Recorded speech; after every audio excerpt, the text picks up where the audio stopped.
puisque ça arrive souvent, mais qui fait beaucoup de bruit en ce moment, et on va assez rapidement savoir et comprendre pourquoi c'est vraiment important qu'on ait les choses bien au clair pour pouvoir gérer cette problématique.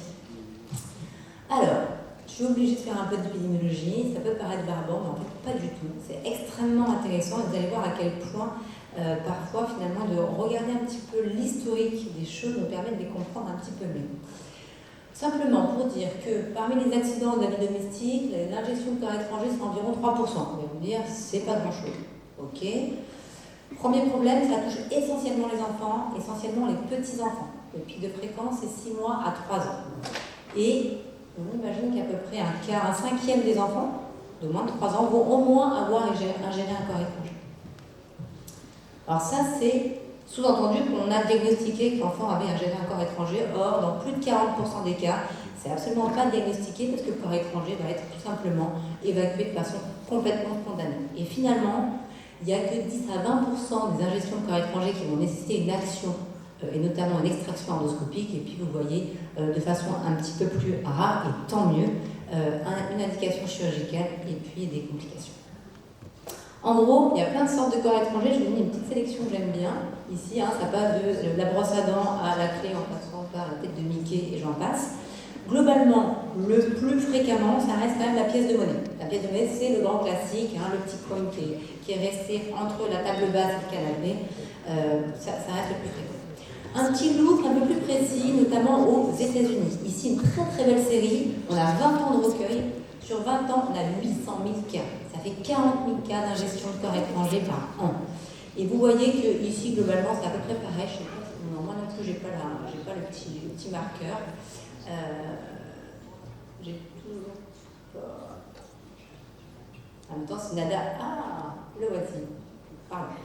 Donc, 40 000 cas, vous voyez ici encore une grosse proportion de pièces de monnaie, vraiment, mais plein d'autres choses, des clous, des punaises, des piles, des bijoux, on en passe, on en passe. Je voulais attirer votre attention sur la courbe en rouge ici. Vous voyez clairement la courbe des piles-boutons. Les piles-boutons, c'est fois 150 l'incidence de la gestion des piles-boutons sur les 20 dernières années d'analyse. Qu'est-ce qui se passe en France ? On va être beaucoup plus restreint parce qu'on a des grandes revues épidémiologiques aussi, mais là, ça nous montre vraiment un petit clin d'œil. Il a fait 6 mois d'enquête. 6 mois d'enquête dans une région en France, la région de France, c'est quand même pas la plus petite. Et sur ces 6 mois d'enquête, vous voyez qu'en gros, on a dû faire 3 endoscopies urgentes par semaine. C'est quand même pas négligeable non plus. Ici aussi, les endoscopies, c'est dans 70% des cas pour une ingestion de corps étranger. Ensuite, le reste, c'est des saignements ou des ingestions de caustiques.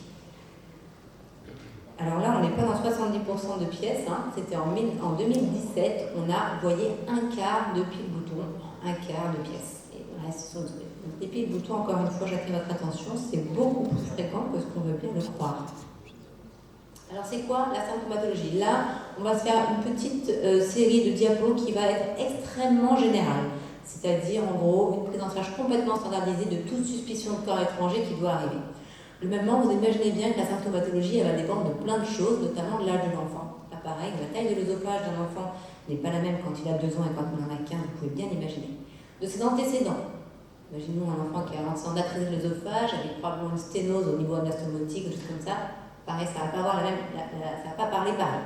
Bien sûr, la taille de l'objet et son caractère contendant, pas contendant, pointu, pas pointu, toxique, pas toxique, caustique, pas caustique, et j'en passe. La localisation. La localisation, c'est hyper important parce que c'est ce qui va conditionner la survenue des complications secondaires sévères ou moins sévères. Vous voyez que globalement, l'estomac, fréquemment ça reste coincé au niveau de l'estomac, et puis 20% dans l'œsophage, vous allez voir que cette localisation de l'œsophage elle est hyper dangereuse.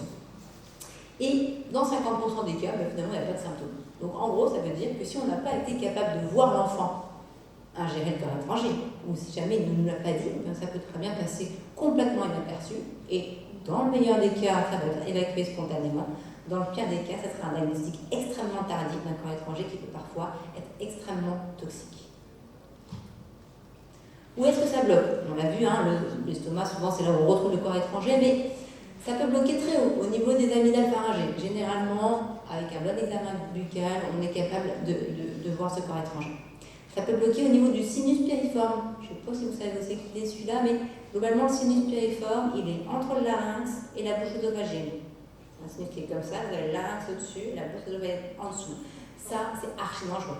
Parce que si vous avez un objet qui se coince là, il peut tout faire, de l'obstruction, il peut faire des dommages, j'ai envie de dire, à de lacération, avec en fait un œdème qui peut aller obstruer complètement les voies aériennes. Donc ça, c'est vraiment quelque chose qui peut être très dangereux. Et puis, il peut se bloquer au niveau de l'œsophage, à plusieurs endroits. Au niveau du cricoïde, en tout cas, on appelle ça la bouche œsophagienne, c'est en C5, C6. Au niveau de l'empreinte aortique en T4, et vous imaginez tout de suite qu'un corps étranger qui se bloque au niveau de T4 et qui a une action mécanique ou une action érosive sur la muqueuse, juste derrière, il y a la aorte et la crosse. Et puis un petit peu plus bas au niveau du sphincter. On peut également avoir une obstruction, en tout cas un blocage au niveau de l'estomac. En général, ça se produit au niveau du fundus ou alors au niveau du pylore. Et au pylore, c'est pas compliqué, un objet, un corps étranger de plus de 20 mm, alors ou d'épaisseur ou de largeur, il ne va pas passer chez l'enfant.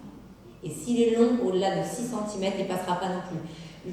Je détaille volontairement ça parce que la barrette de cheveux, c'est classique. Et la barrette de cheveux, clairement, elle fait les 20 mm, souvent elle fait plus de 3 cm, et celle-là, c'est rare qu'elle passe, notamment chez le plus petit. Et puis ça peut bloquer un peu plus tard.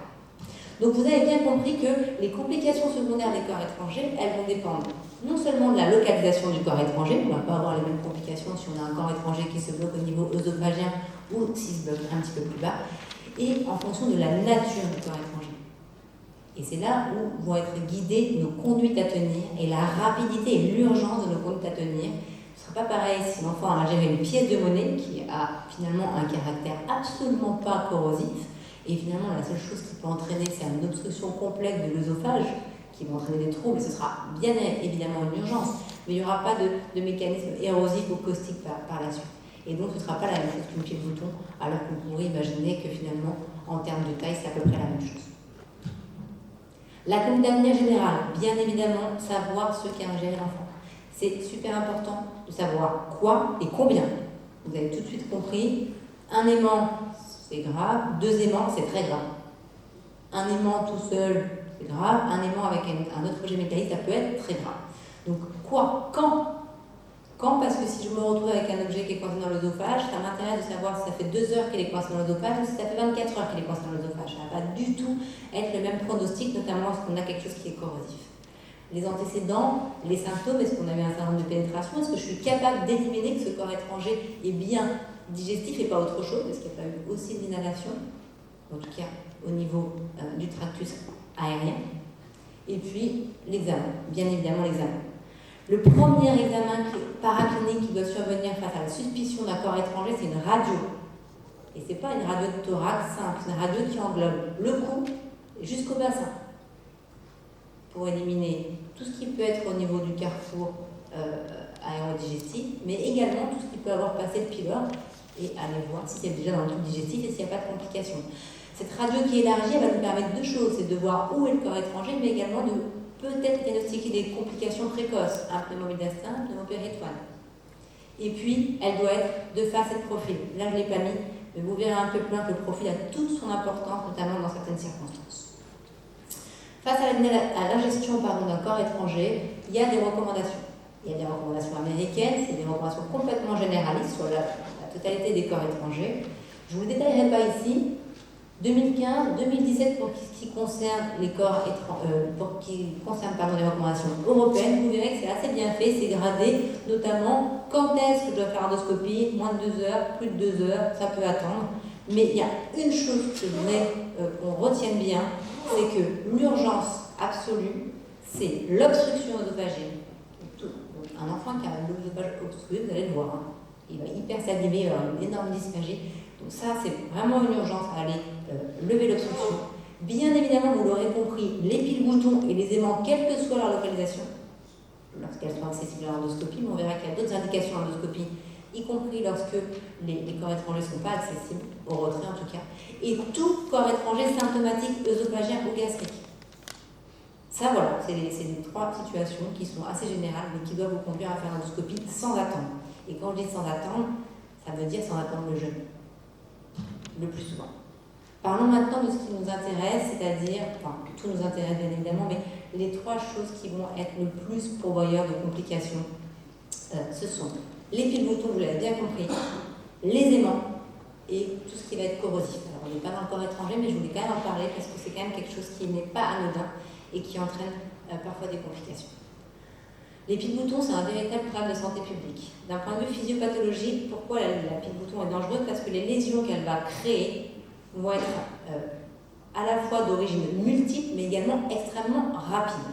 Vous avez certes les lésions d'origine caustique, les lésions d'origine mécanique, par, j'ai envie de dire, compression. Mais finalement, ce n'est pas ça le plus important. Les lésions d'origine toxique, avec l'absorption de substances telles que le lithium, mercure, c'est pareil. Quand on fait les dosages chez les enfants, on ne retrouve pas d'intoxication au lithium, pas d'intoxication mercure. Le plus dangereux, c'est la lésion d'origine électrique. Il y a un véritable courant électrique qui va se produire entre le pôle négatif de votre pile-bouton et la muqueuse de votre paroi digestive. Et c'est là où on va avoir les plus gros dommages. Ça va extrêmement vite et ça continue même une fois que le corps étranger a changé de lieu. Les pile-boutons, c'est ça. Il y en a de toutes les tailles, de tous les diamètres, de tous les voltages. Vous en trouverez beaucoup dans tous nos appareils du quotidien. Ça va de la télécommande de la voiture, en passant par le bip du portail, les jouets pour les enfants. On parle pas de pile-boutons, les jouets pour les enfants, on en a. Donc, dans les prothèses auditives aussi de papillonomie, voilà, il y en a partout les pile-boutons. Et ce qui est important, c'est vraiment de comprendre que ces pile-boutons, si elles sont toutes petites, elles vont passer, elles ne vont pas rester bloquées et on n'aura pas cette brûlure électrique. Par contre, plus le diamètre va être important, et bien déjà, plus le voltage va être important le plus souvent, mais en plus, plus le risque de se coincer, notamment au niveau œsophagien, va être important. Ce qui nous fait archi peur, c'est cela, les lithium. Pourquoi? Parce qu'elles sont très voltées, le plus souvent au-delà de 3 volts, et parce qu'elles sont grosses, plus que 15 mm, le plus souvent entre 16 et 20 mm. Et celles-là, c'est celles qui vont entraîner les plus grosses complications. Les plus grosses complications, ben les voilà. Ça, c'est une superbe série française pendant un peu plus de 15 ans, vous voyez, 99 à 2015.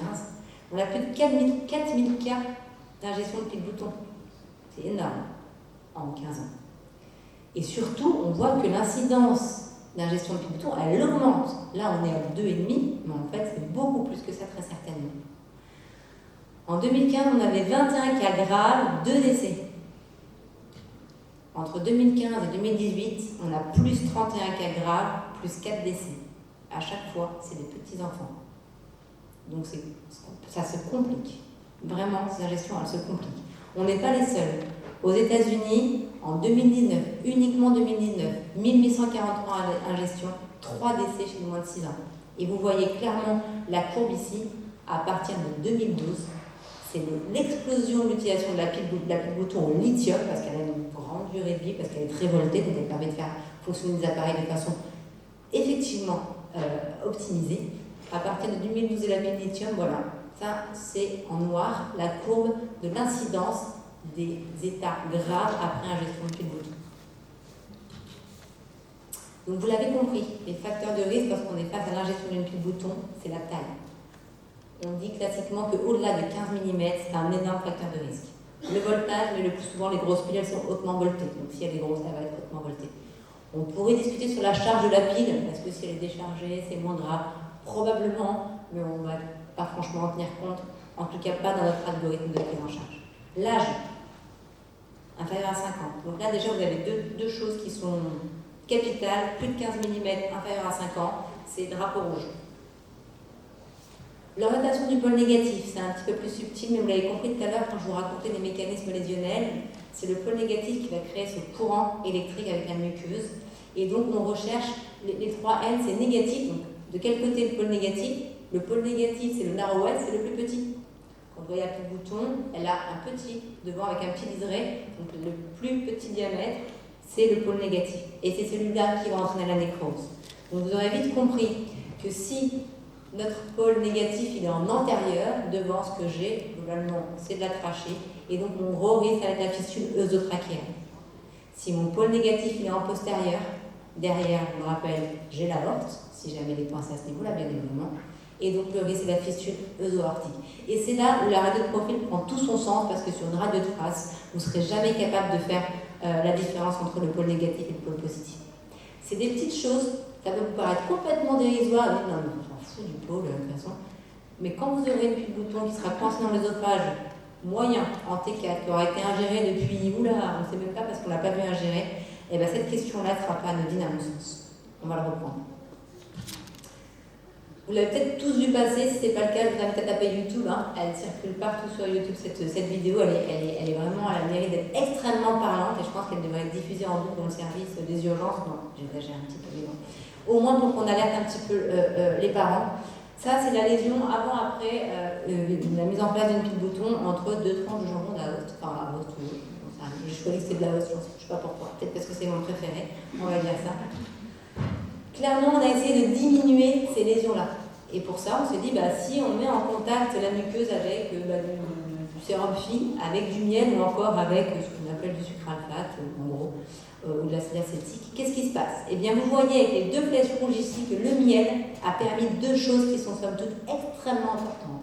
Ça a permis non seulement de diminuer la profondeur de la nécrose, mais ça a également permis de diminuer l'extension de la nécrose, ou en tout cas des lésions à la muqueuse. Et ça, finalement, c'est les deux choses qui vont conduire, vous l'avez vite compris, à la perforation, avec, en fonction de ce qu'on a devant derrière, eh bien, des fistules trachéales, des fistules aortiques ou encore des perforations digestives. Et c'est ce qui a conduit cette étude-là, il y en a une ou deux autres qui circulent, a conduit directement les autorités américaines à promouvoir l'administration de miel très précocement lorsque l'on suspecte une ingestion de pile-bouton chez l'enfant. Deux précisions très importantes. Il faut que la pile bouton ait été ingérée dans moins de 12 heures. Pourquoi moins de 12 heures? Parce qu'au-delà de 12 heures, il y a un risque de perforation beaucoup trop important et qu'on n'a pas du tout envie d'aller donner du miel dans ces cas-là. Le miel dans le médiastin, peut-être que c'est cicatrisant, mais pour l'instant, on va plutôt l'éviter. Deuxième écueil chez l'enfant de plus de 1 an. Voilà, c'est les seules choses qui sont à retenir. Suspicion d'ingestion de corps étranger, suspicion d'ingestion de pile-bouton, ça fait moins de 12 heures, il a plus de 1 an, je suis à 1h30 de route du premier hôpital, je lui donne du miel. Ou alors, je viens de l'accueillir aux urgences et je suis obligée de le transférer parce que je n'ai pas l'endoscopiste ici, et il faut que je mute à côté, je donne du miel avant l'endoscopie. Voilà, ça c'est le premier grand message qui, vous verrez, va être repris plusieurs fois sur les dernières recommandations. Alors j'aurais vraiment aimé venir faire ce topo avec ceci. Parce que ceci, ça fait depuis 2019 qu'on y travaille dessus. Ça a été demandé par l'HAS pour qu'il y ait une conduite à tenir qui soit extrêmement bien ficelée et extrêmement bien ficelée à tous les niveaux. C'est-à-dire que ces recommandations-là vont être des recommandations qui vont être à visée pluridisciplinaire, intéressant à la fois les pédiatres, les urgentistes, les endoscopistes, les réanimateurs, les anesthésistes, les radiologistes. Voilà. Tout le monde va être inclus là-dedans et chacun saura où se positionner en fonction des choses. Malheureusement, avec le Covid, très probablement, on a été un petit peu ralenti, ce qui fait qu'elles ne sont pas encore sorties, qu'elles sont en cours de révision par les experts. Elles devraient rapidement arriver. Donc je vous ai plutôt fait un espèce de concentré de ce qui est déjà dans la littérature, ce qui a déjà été recommandé, et je vous laisserai le soin de vous mettre à jour, ou en tout cas de réadapter ce que j'ai bien voulu vous présenter aujourd'hui, en fonction de ce qui sortira très prochainement par la chaîne. La question qu'on se pose tous, c'est 1. Est-ce que je dois faire l'endoscopie? 2. Si oui, quand? C'est-à-dire maintenant, il est 2h du mat, l'enfant il va manger à 2h, ou demain matin, tranquille, avec les collègues à côté, quand il est à jeun. Ça, c'est vraiment les questions qu'on se pose. Et qu'est-ce que je fais en fonction de qu'est-ce que je vois à l'endoscopie? Est-ce que l'enfant il rentre à la maison ou est-ce qu'il reste à l'hôpital? Si oui, à l'hôpital, c'est avec un scope continu ou c'est au fond du service de pédiatrie? Donc on va essayer d'y répondre rapidement. Globalement, face à une pile bouton, on a bien compris, je cherche le diamètre, le voltage, si c'est une pile lithium, les symptômes digestifs et quand est-ce qu'il a ingéré. Avec en ligne de mire, s'il a moins de 5 ans, s'il a fait plus de 15 minutes, s'il fait plus de 2 heures qu'il a ingéré, ou si jamais j'ai le moindre signe hémodynamique qui m'alerte, il faut que je sois archi prudent. Et donc je fais une radio de thorax, élargie cou abdomen. Elle est dans l'œsophage. Ok. Elle est dans l'œsophage, sauf que ça fait plus de 12 heures qu'il a ingéré, ou alors je ne sais pas du tout quand est-ce qu'il l'a ingéré, ou alors j'ai des signes hémodynamiques. C'est l'alerte rouge. Et c'est ça qui va sortir et qui est sorti très récemment dans les recommandations. Attention à ces piles boutons œsophagiennes qui sont restés coincés longtemps. C'est là où on a les plus grosses complications. Et donc là, on ne court pas à l'endoscopie pour enlever la pile bouton, parce que si les lésions sont déjà faites, ça va extrêmement mal se passer. Donc, ce qu'on va essayer de faire en première intention, c'est d'alerter à peu près toute la terre entière, et y compris les chirurgiens thoraciques, pour trouver une salle qui est capable d'accueillir à la fois l'endoscopiste et le chirurgien cardio-thoracique, et de faire au mieux une CEC, et d'aller faire un bilan lésionnel à l'enjeu TDM. Je vous rappelle qu'on ne va pas aller faire un IRM alors qu'on a une pile bouton qui est en place. Oui, bon. Donc, on va à l'enjeu si on a le temps, et tout de suite on s'organise pour être au mieux. Je vais le dire avec un petit peu d'émotion dans la voix, et je n'en reparlerai plus après. Mais la dernière pile bouton qu'on a enlevée, c'était celle-là. Et elle était dans l'œsophage, on ne savait pas depuis combien de temps. On n'avait pas de signe de saignement, on était confiant. Quand on a mis l'endoscope, on est tombé sur la fistule œsotrachéale et œso-aortique en même temps. On y a passé 6 heures, on l'a jamais sorti. Donc vraiment, attention, allez faire du lésionnel, courez pas à l'endoscopie quand on ne sait pas ce qu'il y a dessous. Alors, de façon plus légère, le corps étranger, il est œsophagien, certes, mais il a moins de 12 heures. Là, oui, là, il y a l'urgence à la fibroscopie, et c'est dans les 2 heures. Donc les informations sont claires. Endoscopie dans les 2 heures, dès qu'on a un corps étranger œsophagien, pile bouton. Si vous avez le temps, ou si le délai est un peu allongé, pensez au miel si l'enfant a plus de 1 an, et donc que le corps étranger là depuis moins de 12 heures. La pile bouton est là depuis moins de 12 heures. Et ensuite, en fonction des lésions, eh bien, on va faire la surveillance adéquate. Si on a des lésions sévères, encore une fois, il faut aller faire le bilan lésionnel. Il faut savoir comment sont les parois œsophagiennes. Où est-ce qu'elles sont lésées? Quelles sont leurs épaisseurs? Est-ce que j'ai des gros vaisseaux derrière? Est-ce que j'ai pas une artère bizarre qui passe en arrière de mon œsophage, etc., etc.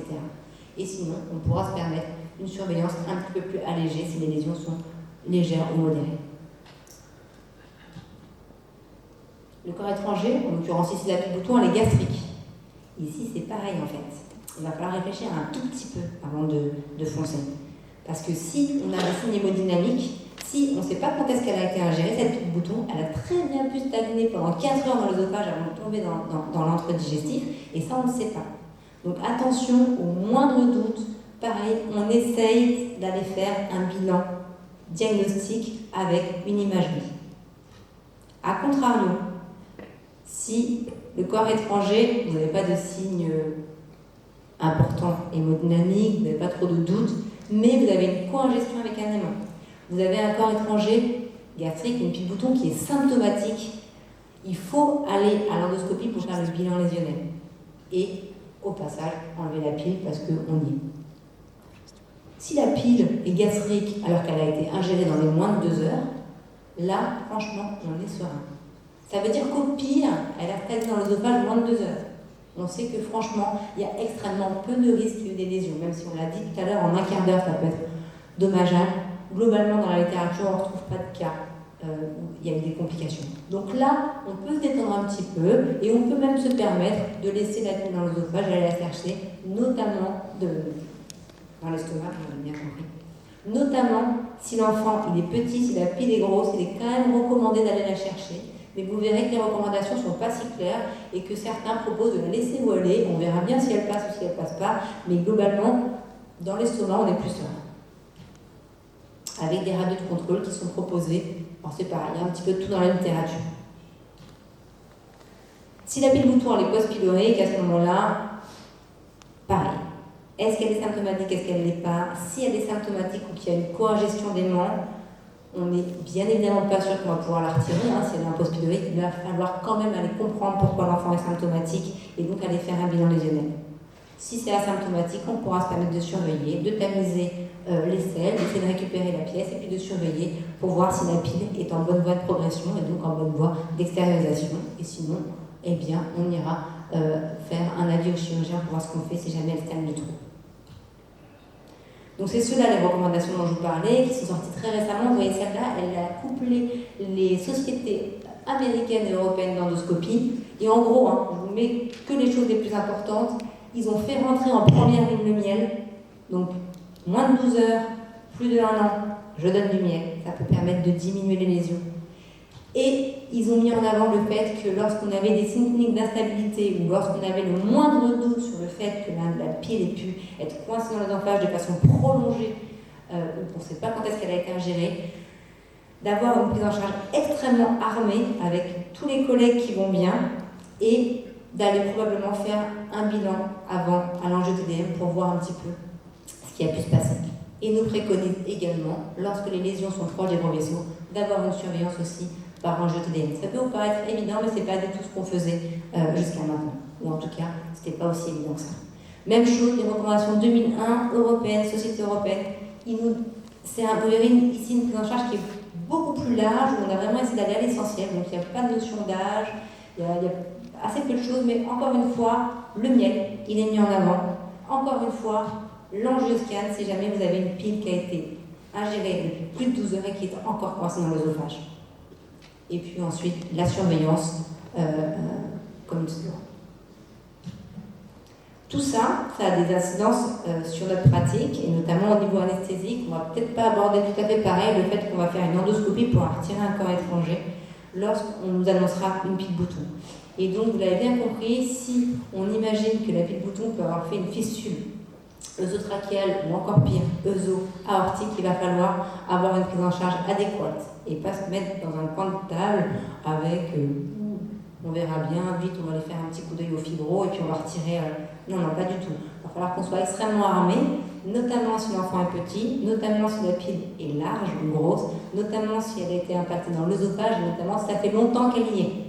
Et donc, ça veut dire qu'on va prévoir de mettre des abords veineux de bon calibre, qu'on va prévoir d'avoir fait tout ce qui va bien pour avoir les groupages, voire même de savoir où sont stockés les culots de sang qui ne sont pas très très loin, dans l'area qui est à côté, au service des urgences, et avoir prévu tout cela. J'en ai fini avec les piles gastriques, boutons, on pourra en reparler si vous avez des questions, et je vais aller un peu plus rapidement sur les aimants et ensuite les corrosifs. Donc les aimants, pareil, c'est quelque chose d'important et vous voyez que c'est quelque chose qui a beaucoup augmenté ces dernières années. C'est pas compliqué. En 2006, là, quand on voit la première augmentation, c'est-à-dire ici, ont été introduits du néodymium. C'est un aimant extrêmement puissant qu'on en trouve partout, dans les jeux pour les enfants, dans les jeux pour la décoration, dans les jeux de société, enfin voilà. Et là, vous voyez, il arrive ici, et puis les autorités américaines et canadiennes, donc nord-américaines, se sont dit quand même c'est un petit peu bizarre tout ça, on va leur interdire de mettre ça sur le marché. Donc ils ont interdit la commercialisation des aimants en néodymium. Ça a été extrêmement efficace. Je me demande si on ne devrait pas faire pareil avec les piles boutons au lithium d'ailleurs, parce que vous voyez que tout de suite l'incidence des injections et des complications liées à l'ingestion d'aimants a extrêmement diminué. Pourquoi c'est dangereux les aimants? C'est dangereux notamment s'il y en a plusieurs, parce que, bien comme vous le savez, c'est le principe de l'aimant, ça se cherche et puis ça se trouve le plus souvent.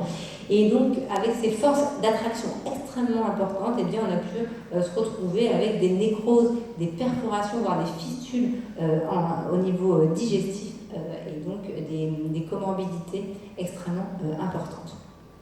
Globalement, c'est pas compliqué. Devant l'ingestion d'un aimant, il faut surtout s'attacher à savoir combien. Parfois, on est extrêmement surpris parce que sur la radio, on n'en voit qu'un, et puis en fait, on a toute une ribambelle d'aimants qui suit derrière. Donc, c'est pas tout à fait la même chose. Globalement, que l'aimant soit unique ou multiple, s'il est accessible à la fibro, on va le chercher. Globalement, on ne va pas le laisser parce qu'on n'est jamais sûr que finalement, il n'y a pas un corps étranger métallique qui soit un petit peu dans le coin, ou qu'on n'ait pas vu, ou qu'on n'ait pas su. S'il est post-pylorique, ou s'ils sont post-pyloriques, eh bien, il va falloir tout de suite aller prendre un avis chirurgical pour être sûr qu'on ne passe pas à côté d'une complication qui soit en cours de constitution, qui soit même déjà avérée, pour voir s'il faut y aller d'un point de vue chirurgical ou pas. S'il est asymptomatique, il va falloir surveiller, et surtout surveiller jusqu'à l'extraction de ces corps étrangers, ou alors eh bien, prendre effectivement, si jamais ça ne passe pas, un avis chirurgical pour l'extraction. Dans le cadre d'un seul aimant, s'il est passé, comme vous pouvez l'imaginer, on ne va pas avoir vraiment le choix, on va le surveiller pour être sûr qu'il passe bien et qu'il puisse être extériorisé.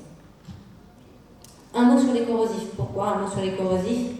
Parce qu'encore une fois, c'est quelque chose qui touche l'enfant. Dans 80% des cas, c'est les enfants qui boivent la bouteille de Vittel qui en fait était une bouteille de Javel. C'est classique, mais enfin, ça arrive encore beaucoup trop fréquemment. Et surtout, pourquoi les corrosifs? Parce que la symptomatologie et même votre examen clinique va être extrêmement peu prédictif des lésions que vous avez dessous. Pour des enfants extrêmement symptomatiques, mais en fait, ça va être très superficiel, et puis finalement, il n'y aura pas de lésions à l'intérieur. Et à l'inverse, des enfants qui sont absolument pas symptomatiques, avec des lésions œsophagiennes dramatiques. Il y a un score, le score de Druhl, que je trouve assez bien fait, puisqu'en fait, il associe à la fois la symptomatologie clinique, donc un enfant qui hypersalive énormément, c'est un syndrome œsophagien classique, eh bien, ça va être un facteur de risque. Un enfant qui a des lésions muqueuses, notamment ORL, ça va être un facteur de risque. Et c'est combiné également avec l'hyperleucocytose. Et ça, on sait que hypersalivation, lésion buccale sévère et hyperleucocytose, c'est un facteur de risque de lésion œsophagienne sévère et de complications. Donc, et la première complication à long terme, c'est la sténose. Donc, globalement, en fonction des corrosifs, on ne va pas avoir tout à fait les mêmes conséquences. Vous imaginez bien que les lésions vont dépendre de la durée de contact, de la force corrosive, de la viscosité, du volume, et puis de savoir si l'enfant avait l'estomac plein ou l'estomac vide. Mais en fait, ça, finalement, ça ne se retrouve absolument pas dans le cahier des charges des lésions. Globalement, ce qu'il faut savoir, c'est qu'il y a deux types. Les corrosifs alcalins, plutôt style desktop, et le corrosif acide, plutôt style acide chlorhydrique. Ce n'est pas le même mécanisme lésionnel. Le premier, il fait une nécrose de liquéfaction. Et il n'y a pas de coagulum qui se forme, et donc ça continue tranquillement ces petites lésions en profondeur par liquéfaction. A contrario, les corrosifs acides ont une nécrose de coagulation, donc ça forme un escarre, ça forme un coagulum, et ça va limiter l'extension des lésions en profondeur. Vous voyez que ce n'est pas tout à fait la même chose. Mais globalement, les deux, bien évidemment, vont entraîner des lésions, et surtout, je voulais attirer votre attention sur les complications à long terme, puisqu'on voit que lorsqu'il y a une ingestion de produits corrosifs, eh bien, on a un risque, ou en tout cas une incidence de carcinome ophagien qui est multipliée par 1000 à 40 ans. Donc pas à l'âge de 40 ans, mais 40 ans après l'ingestion de corrosifs. Et que 3% des carcinomes œsophagiens ont pour antécédent une ingestion de caustique. Face à une ingestion de caustique, qu'est-ce qu'on fait, qu'est-ce qu'on ne fait pas? Très rapidement, on ne fait pas boire, on ne fait pas vomir, on ne donne pas d'agents qui vont neutraliser, d'IPP ou je ne sais pas trop quoi qu'on pourrait imaginer. On évite la pose de sonde nasogastrique à l'aveugle. S'il y a des grosses lésions, on court à la cata. D'accord? Et si jamais on doit monitorer l'enfant parce qu'il est choqué, parce qu'il est instable ou quoi, on essaye d'éviter d'avoir gauche, enfin, la bord 24 supérieure gauche, parce que c'est par là qu'on passera si on a une chirurgie cervicale à faire en urgence.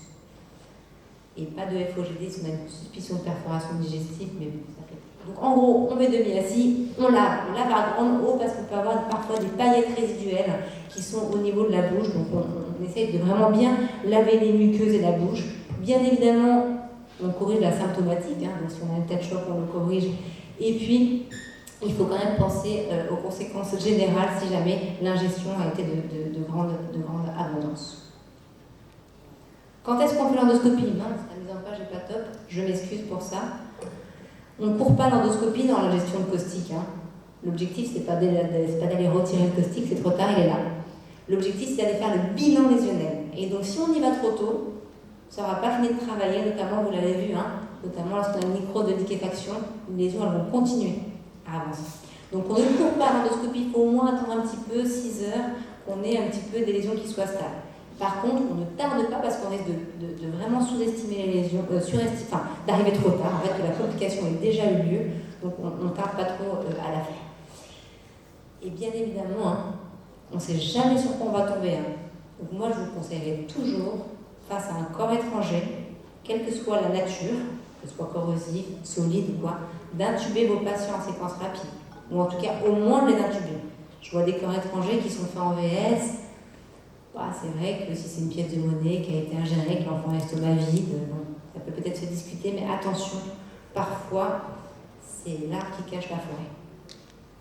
Et ensuite, à l'endoscopie, on va pouvoir coter l'enfant, en tout cas les lésions œsogastriques, en fonction du score de Zarga. Et là, les sociétés françaises d'endoscopie nous donnent une compte à tenir qui est extrêmement claire en fonction du score. Et plus le score est important, plus le risque, c'est la sténose et la perforation.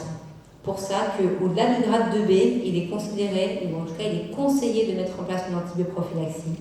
Et qu'au-delà du grade 2B, il serait peut-être bénéfice de donner des corticostéroïdes, mais là, c'est pas tranché parce que d'un côté, ça pourrait prévenir la formation d'une sténose, mais de l'autre côté, ça pourrait favoriser la perforation digestive.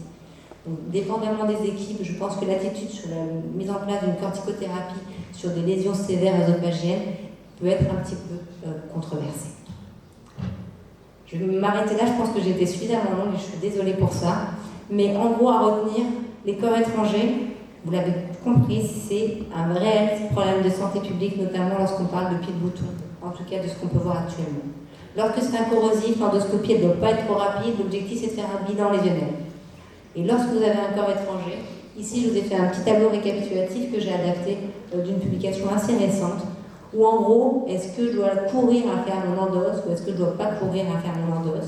Donc vous avez bien compris, une pile bouton dans l'œsophage doit être retirée extrêmement rapidement, sauf, ou en tout cas avec l'arrière-pensée, que c'est là depuis longtemps, ou si j'ai le moindre signe d'instabilité, avant d'extraire la pile, il faut que je fasse un bilan lésionnel un petit peu plus extensif. Tout corps tranchant, pointu, et toute obstruction œsophagienne, dans tous les cas, ça doit être une urgence. Et bien sûr, tous les aimants, notamment s'ils sont multiples ou symptomatiques. On a parfois le temps d'attendre, c'est notamment les corps étrangers gastriques ou les corps étrangers qui sont mousse ou alimentaires et qui n'entraînent pas d'obstruction. On peut attendre, en tout cas l'urgence est différable, on n'est pas à la minute. Voilà, je vous remercie de votre attention et je suis tout ouïe à vos questions.